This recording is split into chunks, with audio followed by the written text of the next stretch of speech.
برکاتی صاحب، یہ جو صوفیاء کرام کے ہاں ذکر کی اقسام ہے، ذکر خفی، ذکر جلی، اشارہ محترم یوسفی صاحب نے کیا ہے، اس کے کیا فوائد حاصل ہو سکتے ہیں، اور کیا اس سے نفسیاتی تسکین بھی کچھ ملتی ہے، روحانی تسکین ملتی ہے، کوئی ارتکاز بڑھتا ہے کیا؟ اصل چیز تو یہ ہے نا جی کہ انسانی طبیعت یہ ہے کہ انسان ایک پھول نہیں پھولوں کا گلدستہ لے کر خوش ہوتا ہے، ایک پھل نہیں بلکہ وہ پوری فروٹ چاٹ بنوا کر کھانے میں خوش رہتا ہے۔ تو اللہ کے ذکر کے بھی بے شمار طریقے ہیں، لہٰذا ان تمام طریقوں کو جمع کیا جائے۔ ان میں ذکر خفی بھی ہے، ذکر جلی بھی ہے، ذکر پاس انفاس بھی ہے۔ سبحان تو اللہ۔ ان تمام چیزوں کو، اور پھر اس میں سے بھی ایک زبان کا ذکر ہے، ایک دل کا ذکر ہے، اور ایک اعضائے ظاہریہ کا ذکر ہے۔ تو لہٰذا ان تمام چیزوں کو جمع کیا جائے تو پھر ہی اللہ تعالیٰ کے ذکر کا وہ حظ حاصل ہونا شروع ہوتا ہے جو اصل اللہ تعالیٰ نے ہمارے لیے متعین کیا ہوا ہے کہ یہ تمہاری منزل ہے، یہاں تک تم نے پہنچنا۔ یہ مشائخ کرام ذکر کے ذریعے کوئی تربیت بھی کرواتے ہیں؟ جی یقیناً اس میں یہ مسئلہ ہے۔ سب سے پہلی بات تو یہ ہے کہ اللہ تعالیٰ ارشاد فرماتا ہے اقیم الصلاۃ لذکری،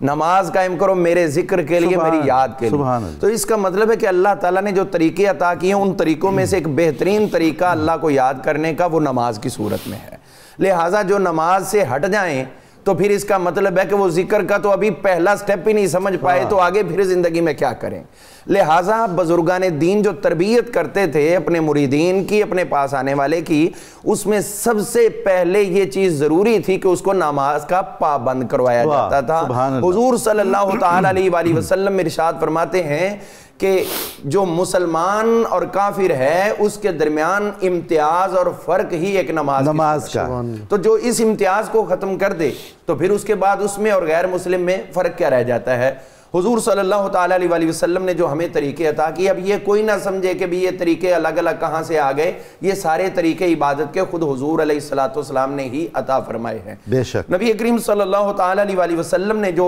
ہمیں ذکر کرنے کے طریقے عطا کیے ہیں ان میں ایک تو یہ چیز یہ عطا کی کہ ذکر خفی، اس کی تو بہت زیادہ اہمیت ہے۔ ذکر جہری کی اپنی جگہ اور پاس انفاس کی اپنی جگہ۔ اللہ تعالیٰ فرماتا ہے یوم لا ینفع مال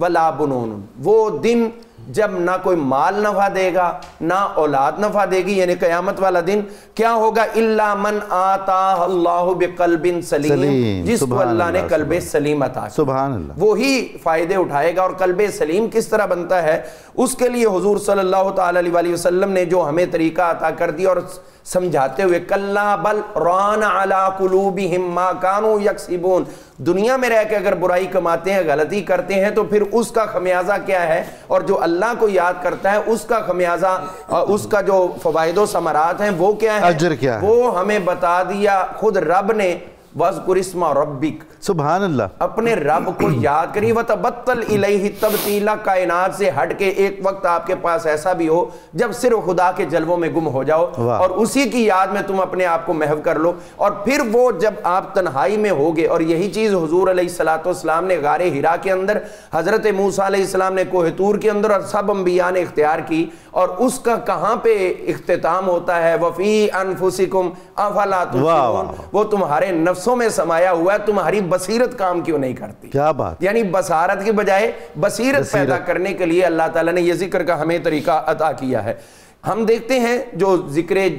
جلی ہے یا جہری ہے، حضرت سیدنا، یعنی بآواز بلند جو کیا جاتا ہے، حضرت سیدنا عبداللہ بن عباس رضی اللہ تعالیٰ عنہ آپ فرماتے ہیں کہ میں گھر میں ہوتا تھا تو مسجد میں نماز ہوتی تو پھر میں گھر میں آواز تکبیر سے، ذکر کی آواز سے پتہ چلا لیتا تھا کہ اب مسجد کے اندر نماز، سبحان اللہ۔ اس کا مطلب ہے کہ اگر اونچی ذکر کرنا ہے تو دوسرے گھروں تک بھی آواز چلی جائے تو بھی اس کی اسلام نے نہ صرف اجازت دی بلکہ یہ معمول بہا رہا ہے۔ خود قرآن مجید نے فرمایا فَإِذَا قَضَيْتُمُ الصَّلَاةَ فَاذْكُرُوا اللَّهَ، اب یہ چیز آ کی نماز تو خود ذکر ہے، بے شک، لیکن فرمایا جب نماز پڑھ لو، پوری کر لو، پھر بھی اللہ کا ذکر کرو، مطلب کہ ذکر پہ ذکر کرو۔ واہ! یعنی ذکر کرنا کبھی کافی نہ سمجھو، بلکہ ہمیشہ جس طرح آدمی جو ہوتا ہے نا، ایک سے بڑھ کر ایک کی تلاش، خوب سے خوب تر کی تلاش، جب نماز پڑھ لیے تو پھر بھی خدا کا ہی ذکر کرتے۔ برکاتی صاحب، مجھے کہا گیا تھا کہ علامہ برکاتی صاحب سے نا چھوٹے چھوٹے چند بہت ضروری سوال کر کے ہمیں بتائیے گا، پوچھئے گا۔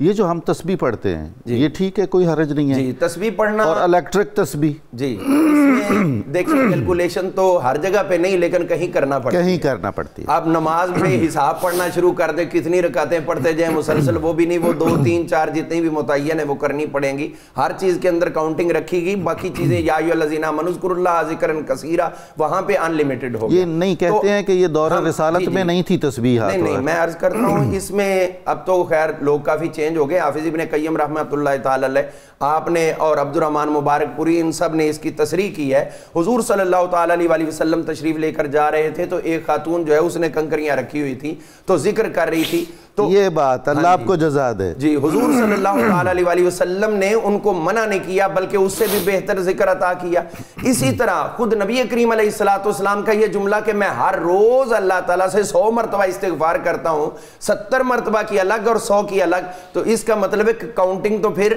رکھی جاتی ہے۔ تسبیح فاطمی میں آپ نے جو تعداد عطا فرمائی 33 مرتبہ اور 34 مرتبہ یہ بھی آپ نے گنتی عطا کر کے دی، تو اسی کا تسلسل جو ہے حضرت سیدنا امام علی مقام امام حسین پاک رضی اللہ عنہ آپ کی لخت جگر سے جو ہے یہ ثابت ہے۔ اسی طرح اکابرین امت جو تابعین اور تبع تابعین ان درجوں میں ہیں ان سب نے اس تسبیح کو استعمال کیا۔ ہاں جو ناجائز ہونے کی صورت ہے وہ یہ ہے کہ اس تسبیح کو